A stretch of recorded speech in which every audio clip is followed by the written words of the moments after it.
Hi guys, and welcome back to the channel. As ever, you can find me most active over on Instagram at the House of Langford or at Overall Sews, and I'm also on Ravelry at MadXStitcher. This is a tutorial on how to make a drawstring bag, and I have 3 examples to show you. The first one that I made during the tutorial is this cool superhero one, and it's just got some grey ribbons. It is lined with a red cotton. The second one uses up some scraps, so I've got this really cool purple unicorn fabric, and I've got some batik fabrics just to border it up because the purple unicorn fabric was not quite big enough. And then the last one is using an old duvet, and it's got some space kitties on it, and this one is just lined with an old duvet as well. Now you can quilt these, you can add patchwork to them, you could add whatever you like to the outside. I've made these using a 12 by 12 square, so that's inches, and about 70 odd inches of ribbon. Or you could make your own cord. You could use cords that you could get off the internet as well instead of ribbon. So there's all different ways of doing this. You could even move the channel so it is right at the top instead of a little bit lower down, so you don't get this what's called a paper bag top to it that you can get on the trousers as well. And you could also box it. You could do all sorts of things with it. You could make it bigger, you could make it smaller. So this tutorial shows you how to use a 12 by 12 inch square, and I hope you enjoy making it along with me. What you're going to need for this is 2 12 by 12 inch squares for your outer fabric and 2 12 by 12 inch squares for your lining fabric. You're going to need some ribbon so you can draw it up at the end. You need some pins or some clips, and you're going to need a safety pin so that we can weave the ribbon through at the very end. It's also an idea to get yourself some washi tape or some tape, something you can put around the base of your machine. We're going to use this as a guide later on when we come to sew the channels for our ribbon. The first thing you're going to do is take both of your outer fabrics and put them right sides together. So that means the pattern side is facing the pattern side and you can see the wrong side of your fabric. So you're going to place them together and line up all 4 edges. Now if you've got a directional fabric, you want to make sure that the bottom is the bottom of your fabric, so everything is going in the same direction and everything is the right way up. So if you've got animals, for example, you want them all to be facing the right way up and not lying upside down or on their sides. So in terms of this fabric, because all of these different pictures go in all different directions, it doesn't really matter. I've just chosen a format that I like, so I've got the Spider-Man facing upright on this one, and on the other one I've got the Iron Man and Captain America facing the right way up. So those are going to make sure that that is my bottom and this is my top. So once you've lined them all up, you're going to grab yourself some clips or pins and clip them all together. You're going to clip 3 sides. So the 2 sides, your left and right, and your bottom.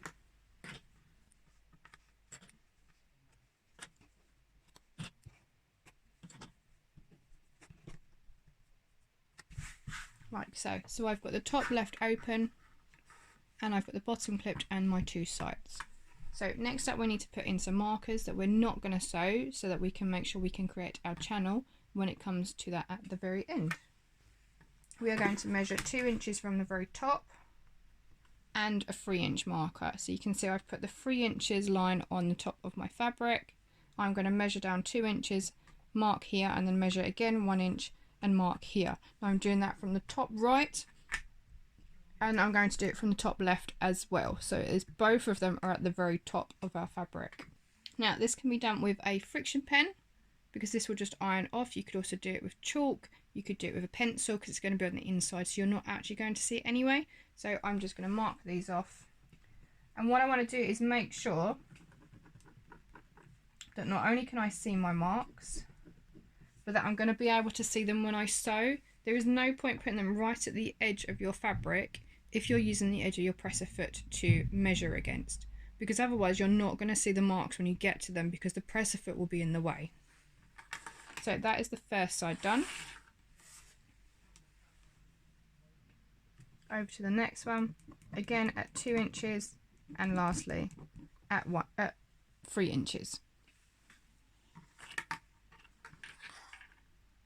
So I've got a 2-inch marker and a 3-inch marker on both sides of my fabric. and then I'm going to show you how we're going to sew this up together. So over to our sewing machine, and we're going to take our outer fabric. We're going to put the top right hand corner underneath our sewing machine, underneath our presser foot, and we're going to line up the edge of our presser foot with the edge of our fabric. Now you want to make sure that you start with the needle on your fabric and not slightly off, otherwise it could chew up your fabric and get stuck in your machine. We're going to put the needle in, then we're going to do a small back tack, so that's 3 stitches forward. Hold the reverse button to do a back tack, back up to the edge of our fabric, and we're going to stitch down to our first marker, which is here. Again, I'm just watching the edge of my presser foot and making sure it is on the edge of my fabric. One more, and I'm going to do a little back tack. Now I'm not going to stitch between these 2 markers, so I'm going to lift up my presser foot, pull my fabric through, and line it all up again at the next marker. Again, I'm going to start with a little back tack.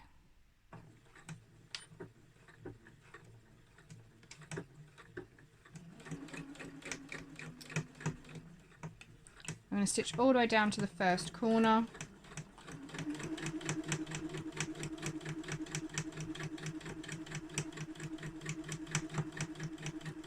Just taking my clips out as I go. And I'm just watching the edge of my presser foot the whole way down. When I'm almost at the bottom, I'm going to try and make sure that I've got about 1/4 of an inch or a centimetre left of fabric. Leave your needle in the fabric, lift your presser foot up and pivot.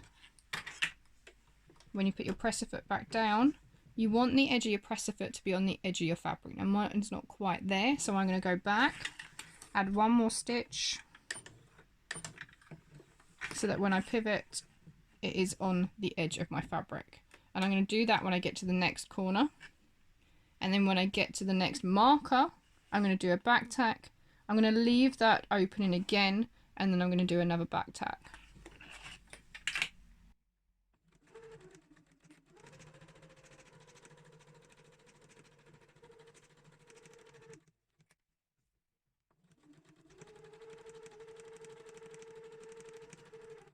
So again, I'm coming up to that corner, needle in so I can pivot appropriately.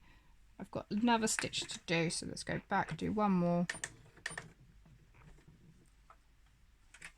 And always make sure you put your presser foot back down before you continue sewing.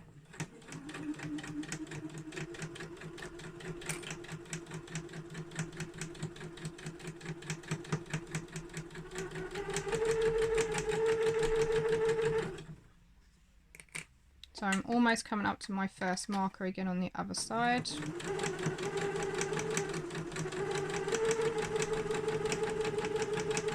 I'm going to slow it down a little bit.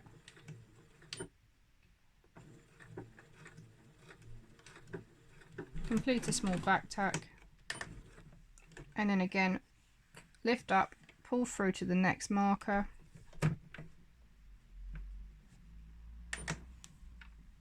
Complete another back tack,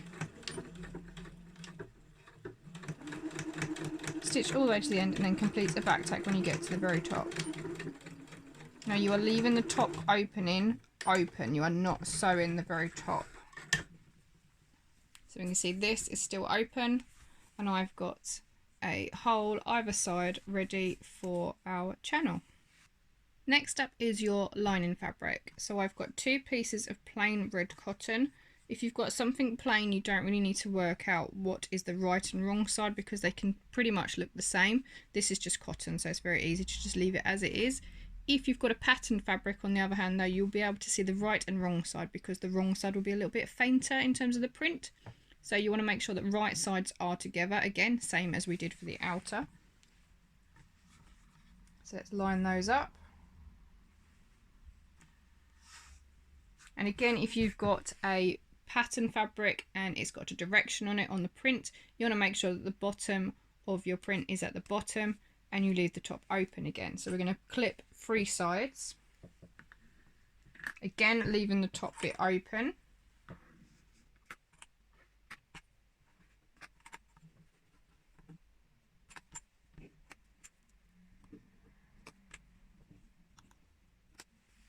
So that's all 3 sides done, 2 left and right, and the bottom. So this time we're not going to put any markers in for our channel because we don't need that in the lining. The lining will be straight and flush. We want to put a marker though so we can turn it inside out at the end. So where I've got these 2 clips at the very bottom, I'm just going to put my hand in the middle. I want to make sure I've got enough space so I can get my hand in and pull all of my product out, so all of my bag out. So I'm just going to put a couple of markers either side. Again, you could use chalk or pencil for this if you don't have a friction pen. And then you just want to make sure that when you're sewing, we're going to do the exact same thing, but this time we're going to stitch from top right, pivot in the corner and stop on that marker. We're not going to sew this bit or the very top, so let's get going. As I said before, we're going to start top right of our fabric, so that's the top open, top right. Again, line up the edge of your presser foot and make sure your needle is going to start on the fabric. Start off with a little back tack.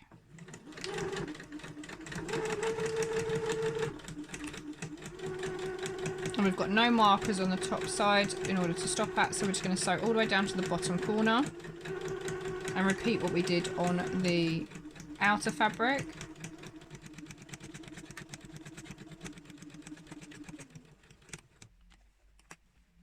Again, all the way down to the bottom corner, and I'll sort out why it's puckering in a second.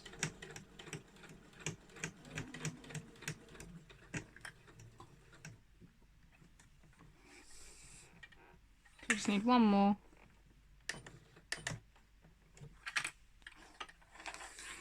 Press the foot back down. I think I just need a new fresh needle because it's been worked quite a lot recently, so I'll do that in a little while. Let's finish off this one first. So again, first marker, complete a back tack, pull it through,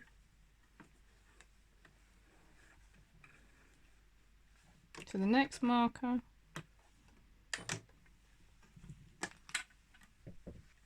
start again with another back tack,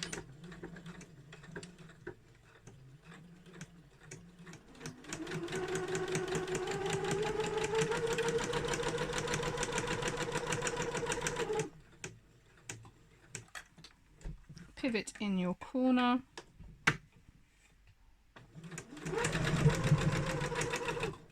and stitch right to the top and finish with another back tack.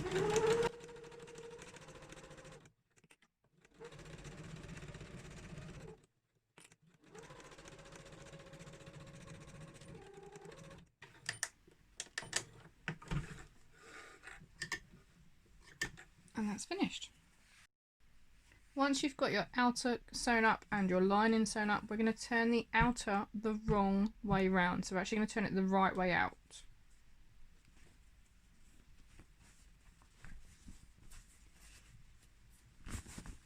Now you don't need to worry about poking out any corners at this point. We will do that when we come to bag it all out later. I just want it to sit nice and flat for now, so I'm just going to put my hands in and just push the corners out. But I don't need to worry about them being perfect because we can sort that out later. What you're then going to do is put your outer into your lining, making sure that the opening is at the very top for both of them. And just push it down to the very bottom.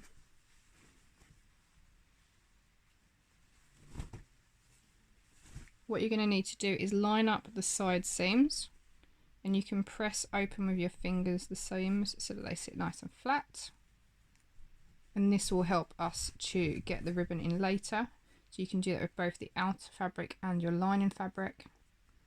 Just make sure that the seams match and that the edges are flush at the very top. And just pop a clip on now. And then what you want to do is match the other one. Same as before.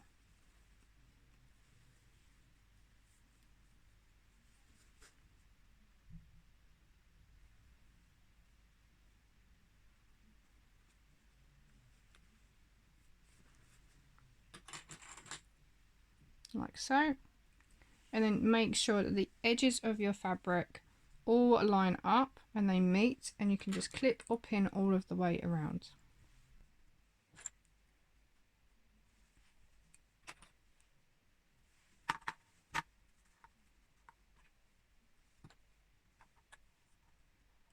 Then what we're going to do is just stitch around this edge. So if you need to take the side of your sewing machine off to do so, then that is perfectly alright to do that. Here we can see I've still got the side of my sewing machine off, so I'm just going to pull that off. Usually there's a little dip underneath where you can just pull onto that and it will slide out of the way for you. This means we can get all of our bag around the outside edge of the machine, and it will stop anything from getting caught up. I'm going to start at the seam, or just before the seam. So again, we're still using our 1/4 inch seam allowance, so the edge of our presser foot. So I'm going to line up the edge of the presser foot with the edge of my fabric and pop my needle in. Now I'm going to do a back tack here. I'm going to sew all of the way around so I get back to here and then do another back tack, and that's going to seal our outer to our lining fabric. So we can see I've gone all of the way around the top of my fabric. I've finished with a back tack where I started, and I've got a stitch line all the way around the inside and all the way around the outside, so I know it is secure. What we're then going to do is open up the hole in our lining and grab our outer fabric. You want to pull gently so as not to rip your back tacks you did earlier in your lining fabric, and you're going to pull your outer fabric through.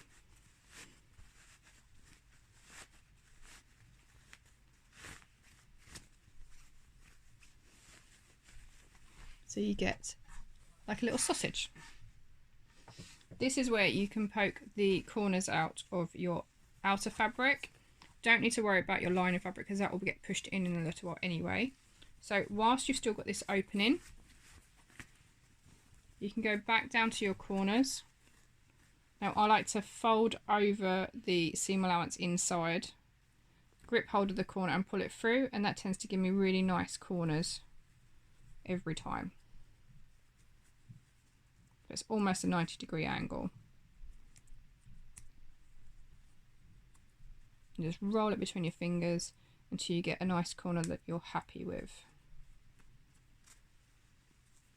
Now if you want to, you could use a chopstick to poke these through so that they get nice sharp corners, or maybe the end of a pencil, just something to get really pointy in there. Okay.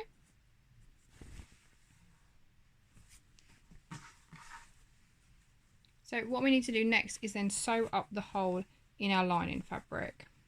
Now if you were selling these, what you want to do is match your thread to your lining fabric. So if I was going to sell this, I would want to make sure that my threads on top and bottom were red so that you wouldn't see it when we sew it back up. But for now, this is going to be a gift, so I'm just going to sew it in the same thread I've been using all along, which is the white thread.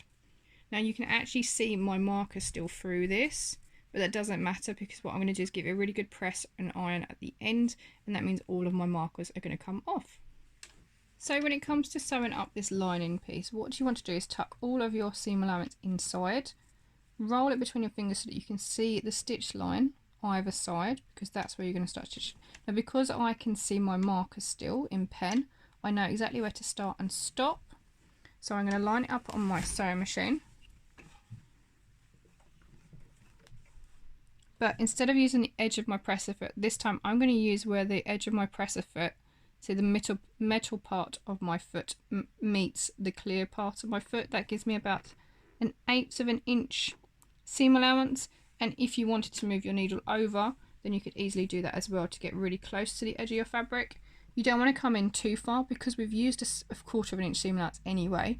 If you come in too far, you're not going to catch this edge under here of your seam allowance. So you want to make sure this is nice and flush. Start just before with a little back tack.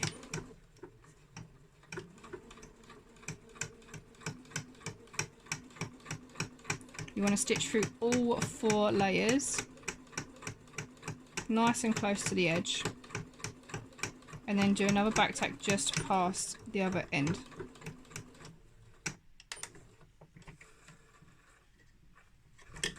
And that just seals that hole in the bottom of our bag. Once you've got that hole sewn up in the bottom of your lining, you want to push your lining into your outer. So just pull it apart at the top, push it all down inside. Now you can poke those corners out a bit more as well. And what we need to do now is actually give this top edge a press, because this doesn't look very neat. So we want to roll the edges of that top edge between our fingers so that we can see that seam line coming up to the top. That means our seam allowance is right underneath here, the very edge. If it's easier, pop it down on your ironing board and just roll it between your fingers, pulling up that top edge. Now you want to make sure that you've got a teeny tiny line showing for your outer fabric, and you're just going to give it a really good press all the way around.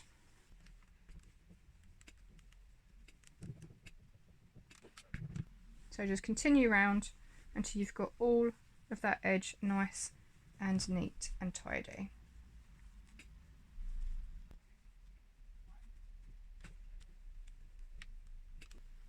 So I'm making sure I've got a tiny sliver of the outer fabric showing. That way I know that when we come to sew around our channel, the lining fabric is going to be hidden inside and not poking through at the top. And that makes it a little bit neater as well. Get rid of any loose threads that are hanging around. And now we've got a really nice crisp edge and you can't see that lining through. Next up, we need to mark the channels that we're going to sew for our ribbon. So we need to find those side seams, where we left those holes. Now I like to put a couple of pins in. So if you've given them a finger press, you'll be able to see through with both edges of your seam allowance tucked on their respective sides. And that means that I can see the top and the bottom of that hole. And I like to pop a couple of pins in. Now I like to put the pins in the direction that I'm going to be sewing from. So I hold the fabric nice and flat, find the top of that hole and just place a pin in the direction that I'm going to be starting my sewing from. So I'm actually going to start here and go this way round because that's how I want it on my sewing machine. We can then make sure that it's lined up inside with that seam so I can see my white stitching inside. And then I'm going to pop another pin in the other end of that hole, and that just gives me something to aim for when I come to sew it. And then I'm going to do the exact same on the other one. Now that I've got my pins in place, we're going to go back to our sewing machine and we're going to start sewing at that first pin. So I'm just going to line up the middle of my presser foot with where that pin is sitting. And I can pop my needle in. Then I could take my pin out, but first off I want you to check where the edge of your fabric sits. Now on mine it sits just over the edge of my foot plate, so the metal plate at the base, your base plate basically, that sits at the bottom of your machine. Mine sits just on there, which means that I can stitch all the way around following the edge of my fabric on the edge of that plate, and I know I'm going to get to each point successfully all the way around in a nice even line. Now if it doesn't quite meet, this is why I suggested getting some masking tape or some washi tape, because you can stick that onto your machine to give you a guideline to follow. If you've got something like a walking foot or one of those feet they've got the extra sticks hanging out, so the extra metal pin to help with quilting, then you could also use that and put that on the edge of your fabric. So I'm going to do a back tack here, go all the way around and finish up with another back tack here. Then I'm going to move it over to the other side of my channel.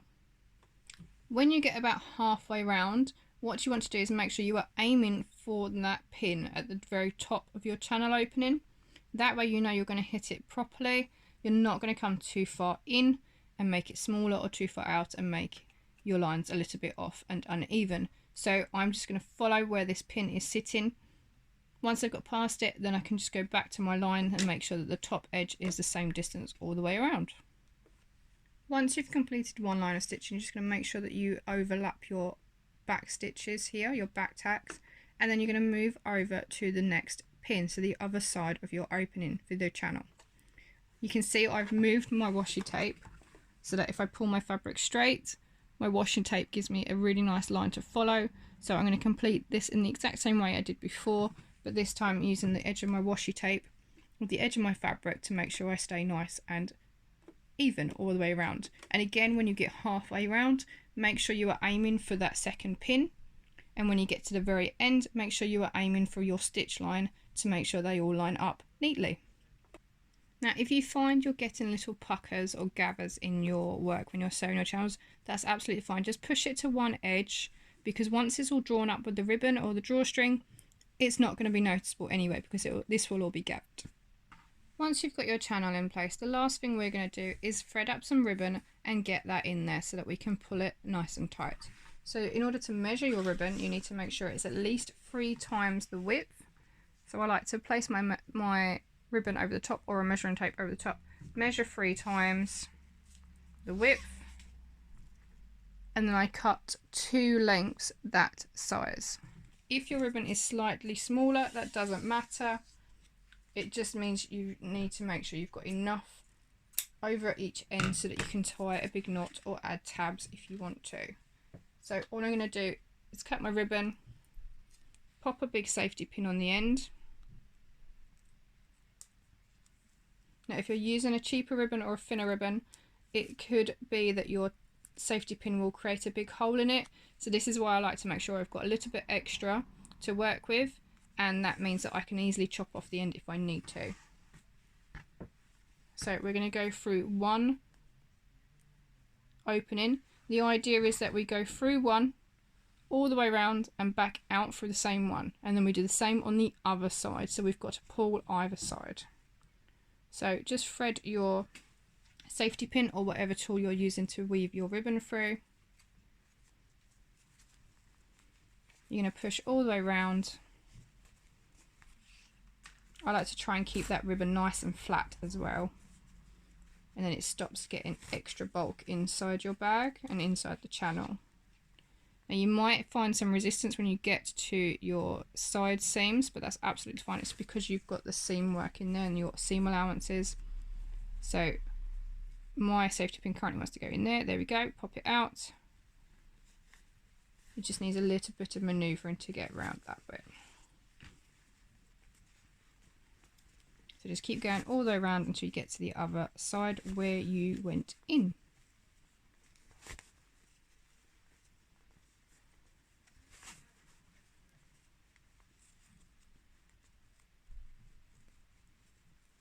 Again, just give it a wiggle,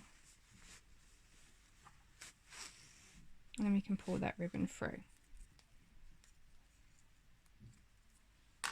So we can see I've got a hole in my ribbon. That's absolutely fine. I'm just going to chop that bit off, put the 2 ends of my ribbon together, and I'm just going to do an overhand knot and tie them both together.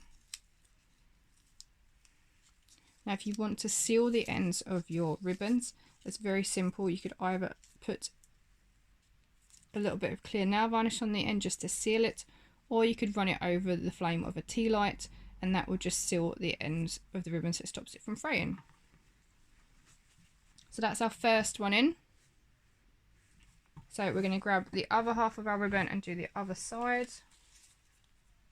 Again, put it on my safety pin, and this time you can see I've got my ribbon out of that end because that's the first one I've done, so I'm going to do the next one from this end. Again, I'm just going the same direction, just making sure that I keep that ribbon nice and flat.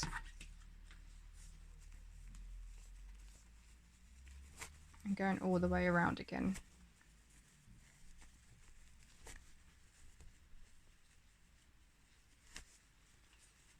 Now when you get to the other side, you might find that they're in the way. That's fine, just push them to one side and just pop back in next to them. If you get caught underneath, sometimes your ribbon can get twisted and it's a little bit more tricky to get it back out at the other end and keep it nice and flat. So all the way around, back to the beginning.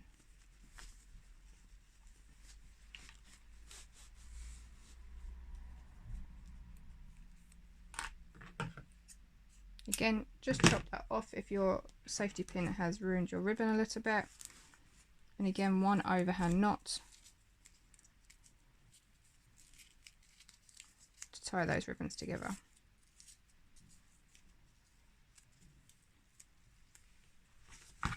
And there we have it. We've got a ribbon at either side.